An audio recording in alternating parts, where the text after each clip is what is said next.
کچھ لوگ اپنے کیے ہوئے عظیم کاموں کی وجہ سے ہمیشہ زندہ رہتے ہیں اور ان کے کارنامے تاریخ کا حصہ بن جاتے ہیں، جنہیں سنہری حروف میں ہمیشہ یاد رکھا جاتا ہے۔ ان عظیم لوگوں میں سے ایک نام نواب آف بہاولپور سر صادق محمد خان عباسی پنجم کا ہے، جن کو محسن پاکستان کے لقب سے بھی یاد کیا جاتا ہے۔ محسن پاکستان کے لقب سے ان کو کیوں نوازا گیا اور ایسا کیا ہوا کہ نواب آف بہاولپور نے ریاست بہاولپور کے اندر دنیا کی مشہور کمپنی رولز رائس کی گاڑیوں سے کوڑا اٹھوایا؟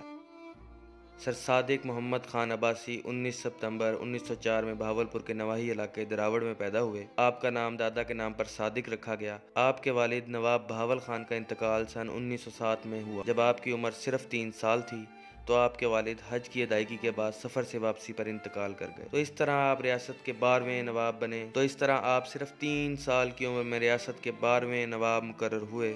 کیونکہ آپ ابھی بہت چھوٹے تھے تو انتظامات سنبھالنے کے لیے ایک کونسل تشکیل دی، جس نے پھر آپ کی بلوغت تک ریاست کے تمام امور سنبھالے۔ آپ کا سلسلہ نسب سیدنا عباس بن عبد المطلب سے جا کر ملتا ہے، اس لیے آپ کو عباسی کہا جاتا ہے۔ آپ نے ابتدائی فارسی ادبی اور مذہبی تعلیم اپنے اتالیق مولوی غلام حسین بشیر سے حاصل کی۔ پھر 1913 میں آپ کو اعلیٰ تعلیم حاصل کرنے کے لیے برطانیہ بھیج دیا گیا، جہاں آپ نے اموار ریاست کی تربیت بھی حاصل کی۔ سن 1915 میں آپ برطانیہ سے واپس لوٹے، پھر آپ نے ایچیسن کالج میں داخلہ لیا اور 1921 تک وہاں تعلیم حاصل کی۔ جب آپ کی عمر 20 سال ہوئی تو آپ کی تاج پوشی کی تقریب منعقد ہوئی، اور یہ تاج پوشی کی تقریب نور محل 1924 میں منعقد کی گئی تھی۔ 1935 میں پورے شاہانہ پروٹوکول کے ساتھ نواب صاحب سعودی عرب تشریف لے کر گئے۔ اس سفر کے لیے بحری جہاز میں آپ اپنا سارا ذاتی سامان اور گاڑیاں لے کر گئے تھے۔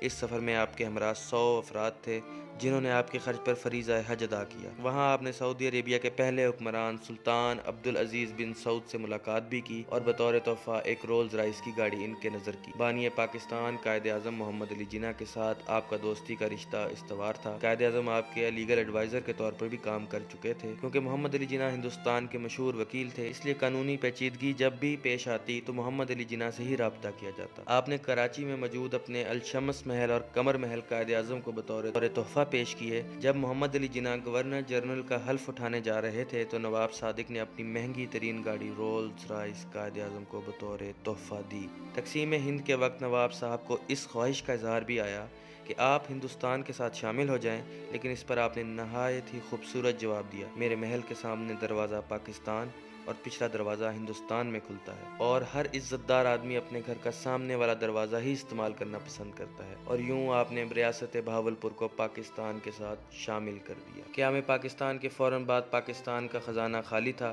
تو نواب سر صادق خان عباسی نے 7 کروڑ امداد کا اعلان کیا، جس سے سرکاری ملازمین کی تنخواہیں ادا کی گئیں۔ ان وجوہات پر آپ کو محسن پاکستان کے لقب سے نوازا گیا۔ نواب صاحب نے اپنے علاقے کو جدید ترین سہولیات دینے میں کوئی کمی نہیں چھوڑی تھی۔ وہاں پر بہت سے ترقیاتی اور تفریحاتی کام کروائے، چڑیا گھر بنایا اور ایک شاندار اسٹیڈیم کی سنگ بنیاد رکھی۔ اور دلچسپ بات یہ ہے کہ اس اسٹیڈیم میں پاکستان اور انڈیا کا پہلا کرکٹ میچ کھیلا گیا۔ اس سب کے ساتھ آپ کا سب سے زیادہ لگاؤ ادب کے ساتھ تھا، تو اس وجہ سے آپ نے بے شمار تعلیمی ادارے قائم کروائے اور اس پر اپنی ذاتی زمین اور پیسہ بھی خرچ کیا، اور آپ کے بنائے گئے تمام تعلیمی اداروں میں تعلیم بالکل مفت تھی۔ بہاولپور کے بعد دوسرا زیادہ وقت آپ نے برطانیہ میں گزارا، جہاں آپ کئی روز رہائش پذیر ہوتے۔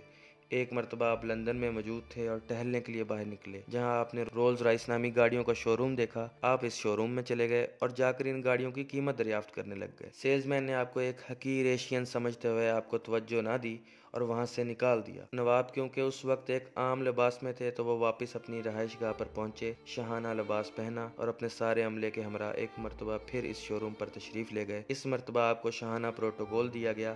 آپ نے اس شو روم میں کھڑی 6 کی 6 رولز رائس گاڑیوں کو خرید کر ریاست بہاولپور پہنچا دیا۔ جب وہ گاڑیاں بہاولپور ریاست پہنچ گئیں تو نواب صاحب نے حکم دیا کہ تمام گاڑیوں کو میونسپل کمیٹی کے سپرد کر دیا جائے، تاکہ ریاست بہاولپور میں صفائی کا کام ان گاڑیوں سے لیا جائے۔ نواب صاحب کی اس حکم کی تعمیل کی گئی اور یہ خبر پوری دنیا میں جنگل کی آگ کی طرح پھیل گئی۔ رولز رائس کمپنی کو جب اس سارے واقعے کا علم ہوا تو انہوں نے نواب سر محمد صادق خان عباسی کو ایک تحریری معافی نامہ بھیجا، جس میں ان سے معذرت کی گئی، جس کے بعد نواب صاحب نے ان گاڑیوں سے کچرا اٹھوانا بند کر دیا۔ یوں رولز رائس کمپنی کے ساتھ دوبارہ بحال ہوئی۔ سن 1955 میں بہاولپور کو پاکستان کے ساتھ ضم کر دیا گیا اور نواب صاحب کو جنرل پاکستان کے برابر عہدہ بھی نوازا گیا۔ آپ تخت و تاج چھوڑتے ہی لندن روانہ ہو گئے اور وہاں ہی مستقل رہائش اختیار کر لی۔ 24 مئی 1966 کو آپ انتقال فرما گئے۔ آپ کا جسد خاکی لندن سے کراچی اور کراچی سے لاہور اور لاہور سے بہاولپور پہنچا دیا گیا۔